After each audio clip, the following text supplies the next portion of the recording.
너의 하나님을 바랄지니라 라는 제목으로 이 5시간 잠시 하나님 말씀 나누고 은혜 나눌 때 하나님 주신 은혜가 우리 안에 있기를 소망합니다.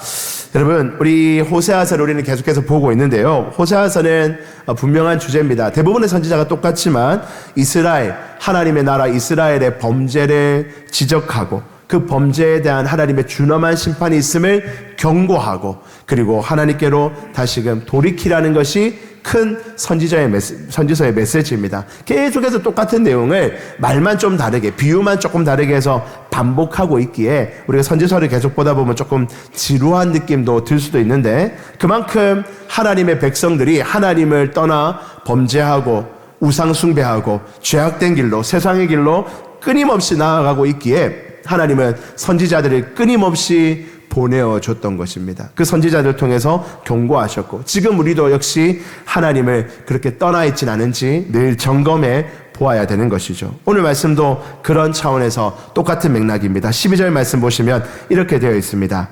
에브라임은 거짓으로, 이스라엘 족속은 속임수로 나를 애워쌌고, 유다는 하나님 곧 신실하고 거룩하신 자에게 대하여 정함이 없도다. 이스라엘도, 에브라임은 이스라엘의 가장 큰 지파죠. 에브라임도 거짓과 속임수로 하나님을 대했다는 겁니다. 하나님 앞에 마치 신실한 것처럼, 곧게 서 있는 것처럼 서 있었지만 사실은 알고 보니 거짓과 속임수로 하나님을 속이려 들려 했다는 것입니다.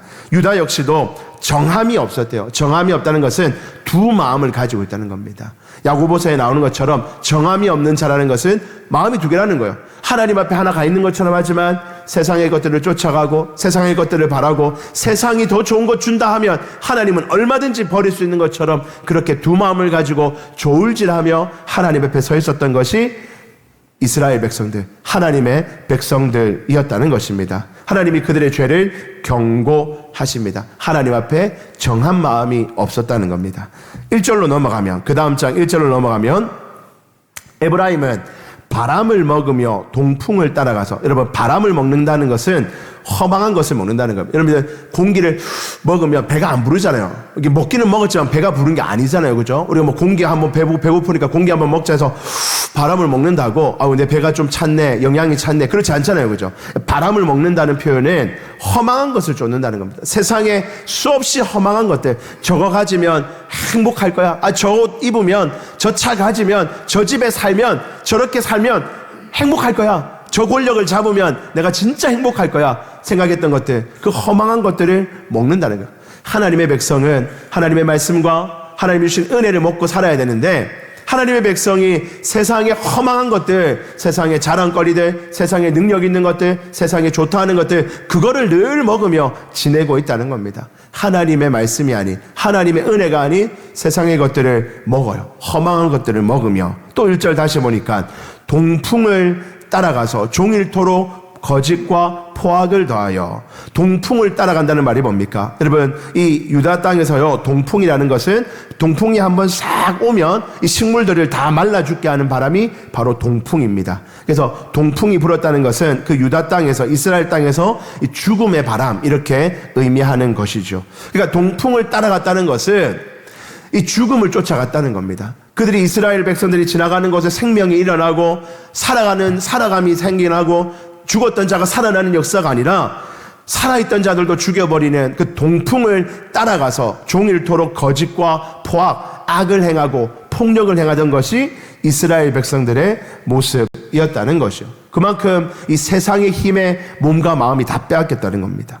1절 끝에 보니까 아수르와 계약을 맺고 기름을 애굽에 보내었더라. 그러면서 그들이 의지했던 것이 뭡니까? 아수르라는 강대국과 계약 맺은 것을 의지하고 애굽에다가 기름을 보내서, 형님, 우리 기름 보내놓을 테니 나중에 우리 힘들 때 좀 형님이 좀 도와주소. 애굽 당신들이 힘 있으니까 형님께 좀 맡깁니다.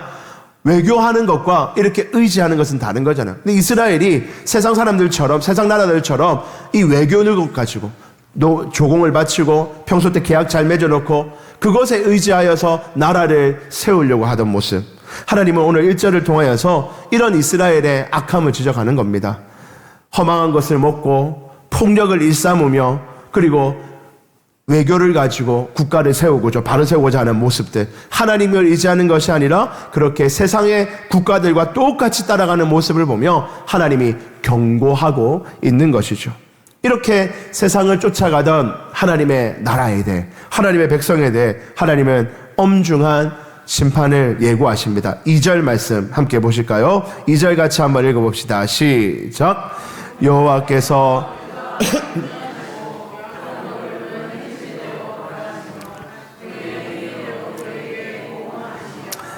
여러분 보니까 여호와께서 말씀하십니다. 유다야, 이스라엘아, 나와 논쟁하자. 여러분, 논쟁한다는 것은 검사가 이 죄인들의 죄를 이렇게 상고한다는 거예요. 너희 죄 이거지, 너희는 죄 지었지 하고 판사 앞에 드러내놓는다는 겁니다. 그러니까 우리의 죄를 다 까발려서 드러놓는다는 거예요. 우리의 죄가 뭡니까? 우리의 행실대로 벌하시며 그 행위대로 그에게 부응하시리라. 여러분, 여기 나오는 이 행위대로라는 말은 이 길이라는 단어의 변형입니다. 그러니까 우리가 걸어왔던 길을 하나님이 다 보셨다가 그 길에 어떤 길에 섰는가를 보고 우리를 합당한 심판을 하시겠다라고 말씀하고 계신 겁니다. 우리가 걸어온 길, 우리가 서 있는 곳, 우리가 살아가는 방식, 그 모든 것들을 하나님이 보시고 하나님의 바른 눈으로 우리를 심판하시겠다라고 하나님이 엄중히 경고하고 계신 것입니다. 여러분, 우리의 모습을 돌아봐야 되지 않겠습니까? 우리는 정말로 하나님 보시기에 하나님을 전적으로 의지하고 하나님의 말씀을 묻고 하나님의 은혜를 누리며 하나님의 길에 서서 하나님의 기뻐하시는 삶을 살고 있는지, 아니면 오늘 하나님이 경고하시는 이스라엘 백성들처럼 세상의 것들과 똑같이, 세상 나라들과 똑같은 모습으로 악을 행하며 악한 길에 서서 악한 방식으로 살아가고 있지는 않은지를 우리가 한번 돌아봐야 할 것입니다. 그렇다면 여러분, 오늘 이제 이 본문에서 핵심인 이 하나님의 말씀을 통해서 이런 우리의 죄악된 삶 속에서 우리는 어떻게 하나님 앞에 바로 서야 될까요? 오늘 한 3가지 정도로 하나님 앞에 어떻게 하라고 오늘 하나님이 권면하시는지를 한번 나누어 보고자 합니다. 첫 번째는 여호와 하나님을 기억하라는 겁니다. 따라해 봅시다. 여호와 하나님을 기억하라. 우리가 이 죄악된 삶에서 돌이켜서 하나님이 기뻐하시고 하나님이 복 주시는 삶을 위해서 우리가 해야 될 첫 번째 일은 여호와 하나님을 기억하는 것입니다. 3절부터 이제 그 내용입니다. 3절에 너희가 어떤 존재인가? 너희는 이 이스라엘 백성이라는 것이 하나님의 자녀라는 것이 어떤 존재인가? 하나님이 먼저 설명해 주십니다. 3절에 보니까 야곱이 이스라엘이라는 이름의 원형이죠. 본래 야곱이었다가 이스라엘이 되잖아요. 그죠? 그러니까 야곱은 모든 믿는 자들의 대표 이름입니다. 그 야곱이 모태에서 배 안에 있을 때부터 그의 형 에서의 발꿈치를 잡았고 또 힘으로는 하나님과 겨루었을 때 이 야곱이라는 인간 자체가 형을 발목을 잡고 형보다 먼저 나가려고 엄마 뱃속에서 쌍둥이일 때부터 형을 제끼려고 했던 그 습성이 있는 거예요. 그러니까 악한 습성이 야곱 안에 다 있었습니다. 하나님하고 씨름했다는 거예요. 하나님과 약복강가에서 하나님 은혜 안 주시면 저 하나님 안 보내겠습니다 하고 고집 피우고 하나님이 나아라 하는데도 끝까지 붙잡고 있던 것이 야곱이에요. 자기 힘 가지고 잘 살아보겠다고, 세상처럼 내 힘 가지고 성공해 보겠다고 하던 것이 이 야곱의 모습입니다. 야곱의 이름 자체가 거짓말장이 아닙니까? 야곱은 본래 그런 존재였어요. 우리 하나님의 백성이라는 우리들이 본래 그런 존재였다는 겁니다. 그런데 그런 우리를, 야곱 같은 우리를 4절 천사와 겨루어 이기고 울며 그에게 간구하였으며 하나님은 베델에서 그를 만나셨고 거기에서 우리에게 말씀하셨으니, 그런 야곱을 하나님이 베델에서 만나주시고 말씀해 주시며 그를 세워주십니다. 5절 말씀, 그러므로 너희가 어떤 존재인지를 이제는 이렇게 하라는 겁니다. 5절 같이 한번 읽읍시다. 시작. 여호와는 이름이라. 여호와는 어떤 이름이라고요? 그를 기억하게 하는 이름이에요. 우리가 먼저 깨달아야 될 것은 이 죄악된 삶 속에서 우리는 첫 번째로 하나님을 기억하는 것부터 시작하는 것입니다. 여러분, 성경은요 끊임없이 우리에게 하나님을 기억하라는 겁니다. 하나님이 너에게 어떤 존재였는지, 네가 어떤 인생이었는데 너를 만나주시고 너에게 은혜 주시고 너를 하나님 자녀 삼으셔서 여기까지 인도해 주셨고, 네가 어렵고 힘든 순간에 그 어렵고 힘든 순간에 어떤 은혜를 주셨고 여기까지 오게 하셨는지를 기억하라라고 우리에게 말씀하고 계십니다. 사랑하는 성도 여러분, 하나님을 기억하는 믿음의 백성 되기를 주님 이름으로 축복합니다. 신명기는요, 이스라엘 백성들에게 어쩌면 가장 중요한 성경이 신명기인데요, 그 신명기에 보니까 끊임없이 반복하여 나오는 명령이 뭐냐면 하나님을 기억하라입니다. 엄청 많은데 제가 몇 구절만 한번 가져왔습니다. 앞에 있는 구절들. 5장에 가니까, 신명기 5장에 가면 이런 말씀이 있습니다. 너는 기억하라. 네가 애굽 땅에서 종되었더니 네 하나님 여호와가 강한 손과 편팔로 거기서 너를 인도하여 내었으니 그러므로 내 하나님 여호와가 내게 명령하여 안식일을 지키라 하느니라. 네가 종되었을 때 너를 건져낸 사람이 누구냐? 여호와 하나님인 것을 기억하라. 죄의 종이었을 때, 죄에 묶여서 살았을 때 너희를 건져내어 거룩한 백성으로 만들어 주신 것이 하나님인 것을 기억하라. 신명기 7장에 가면 또 이런 말씀이 있습니다. 내 하나님 여호와께서 너를 인도하여 내실 때 네가 본 큰 시험과 이적과 기사와 강한 손과 편팔을 기억하라. 내 하나님 여호와께서 네가 두려워하는 모든 민족에게 그와 같이 행하실 것이요.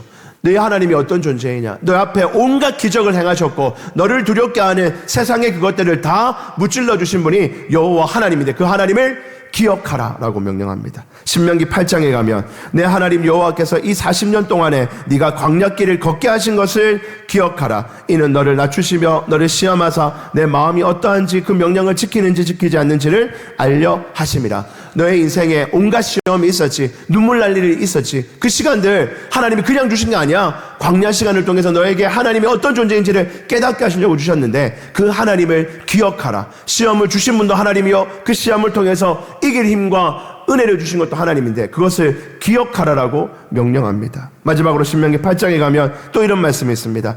내 하나님 여호와를, 우리 같이 한번 읽어볼까요? 시작. 내 하나님 여호와를 기억하라. 그가 내게 재물 얻을 능력을 주셨습니다.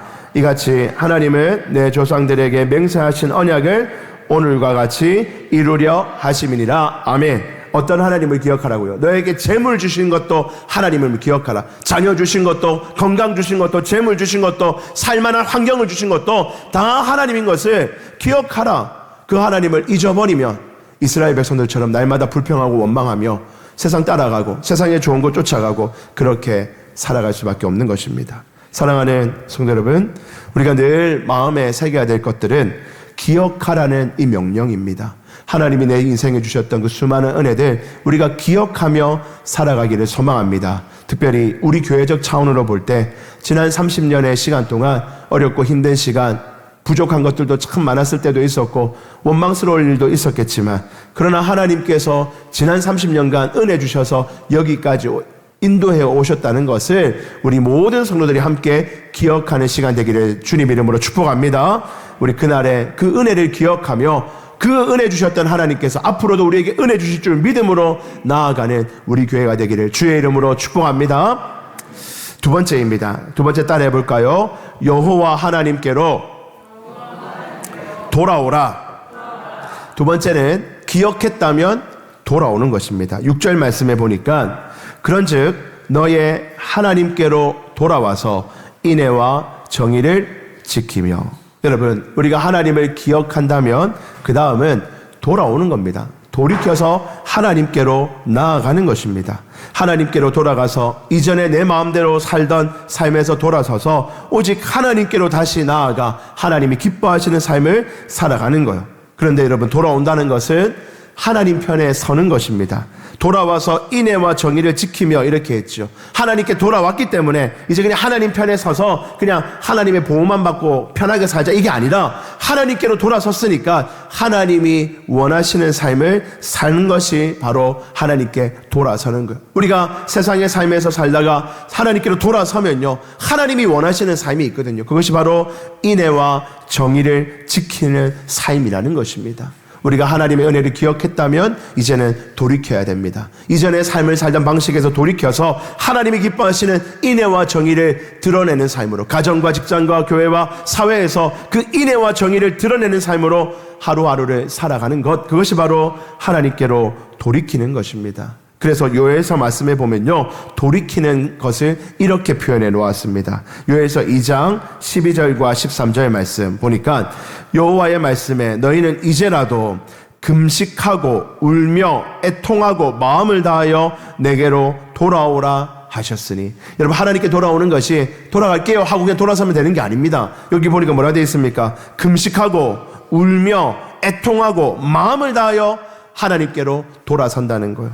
13절, 너희는 옷을 찢지 말고, 옷 찢는 건 누구나 할 수 있어요. 그러나 마음을 찢고 너희 하나님 여호와께로 돌아올지어다. 하나님께로 돌아오는 것은 우리 마음을 찢는 거예요. 우리가 생각했던 삶의 방식과 가치관과 내 주장들을 찢어버리고 하나님의 말씀에 순종하겠다는 마음으로 나아가는 것이 바로 하나님께로 돌이키는 것입니다. 사랑하는 성도 여러분, 우리 날마다 이런 돌이킴을 해야 됩니다. 하나님, 내가 하나님을 기억합니다. 하나님이 어떤 분이신지를 내가 먼저 기억한다면 내가 이렇게 살면 안 되겠습니다. 세상 사람들처럼, 세상의 질서처럼 내 마음대로, 내 뜻대로 사는 인생에서 이제 돌이켜서 울며 애통하며 마음을 다하여 마음을 찢고 하나님께로 다시금 돌이켜서 하나님이 기뻐하시는 경건의 삶, 인애와 정의를 지키는 삶을 살기를 원합니다 라고 하나님 앞에 돌이키는 저와 여러분들 되기를 소망합니다. 마지막 세 번째입니다. 따라해 보겠습니다. 여호와 하나님만을 바라라. 시작.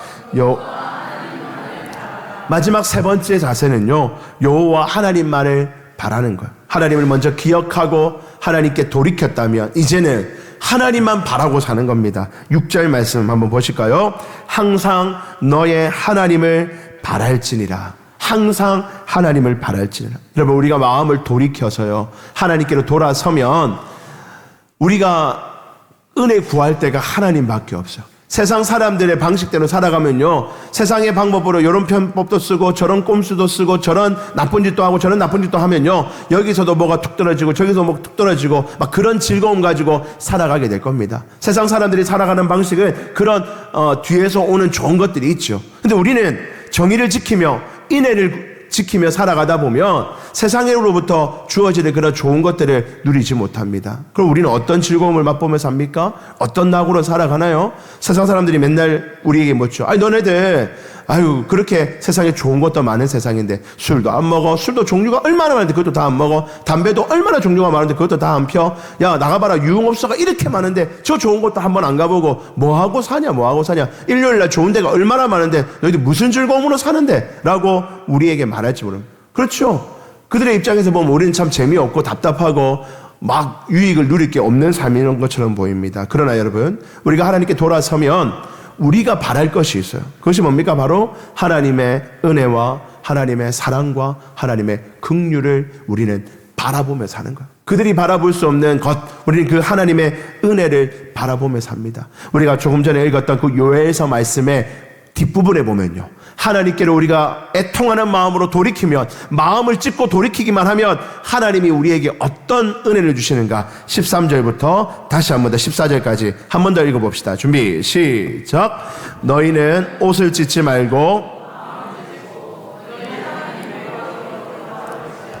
그는 은혜로우시며 자비로우시며 노하기를 더디하시며 은혜가 크시사 뜻을 돌이켜 재앙을 내리지 아니하시나니 주께 14절 시작. 주께서 혹시 마음과 뜻을 돌이키시고 그 뒤에 복을 내리사 너희 하나님 여호와께 소제와 전제를 드리게 하지 아니하실는지 누가 알겠느냐. 아멘. 여러분, 무슨 말씀입니까? 우리가 돌이키면 하나님께서 하나님의 뜻을 돌이켜서 우리가 받아야 될 그 재앙, 우리가 받아야 될 심판, 이 땅을 살아가다 보면 수없이 많은 죄를 인하여서 우리가 겪어야 될 고초와 어려움과 고통들을 하나님이 우리에게서 내리지 아니하시고 우리 가족들에게 내리지 아니하시고 내리지 아니하시는 것뿐만 아니라 그 뒤에 복을 내리신다는 거예요. 우리는 그 하나님의 은혜를 바라보며 사는 자들입니다.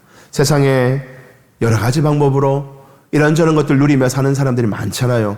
때론 부러울 때가 있습니다. 나 저렇게 못하는 거 아닌데? 나도 저 정도 꼼수 쓸 수 있고, 나도 저 정도 속임수 쓸 수 있고, 나도 저 정도 편법을 얼마든지 할 머리가 있는데, 우리는 하나님 앞에서 그거 안 하고 살기로 작정한 자들입니다. 그럼 우리는 어떤 즐거움과 유익을 누리며 이 땅을 삽니까? 하나님을 바라보는 거예요. 하나님이 우리가 정직히 돌아서고 우리 마음을 하나님 앞에 고정시켜 놓으면 하나님이 우리에게 내릴 재앙을 내리지 않으시고 심지어 우리에게 하나님의 놀라운 복을 내리실 거라 약속해 주십니다. 우리는 그 하나님을 바라보며 오늘을 살아가는 자들입니다. 사랑하는 성도 여러분, 우리도 이스라엘 백성들처럼 죄 중에 살아갑니다. 이 땅을 살아가다 보니 죄 안 짓고 살 수가 없죠. 지난 한 주도 얼마나 많은 죄를 지었습니까? 가족들과 모이는 그 추석의 모임 안에서도 이런 죄를 지으며 살아갔죠. 죄인에 대한 엄중한 보응은 하나님의 분명한 말씀입니다. 그런데 그 심판을 받아야 될 우리들이 하나님 앞에 어떻게 하면요, 하나님을 기억하고 하나님께 돌이키고 그리고 하나님을 바라본다면 심판이 아니라 하나님의 용서와 은혜와 긍휼과 사랑을 저와 여러분들에게 또 여러분들의 가정에게 허락하실 줄 믿습니다. 그 하나님을 기억하며 이번 한 주도 하나님을 기억하는 한 주, 하나님께 돌이키는 한 주, 하나님을 바라보는 복된 한 주 되시기를 주의 이름으로 축복합니다.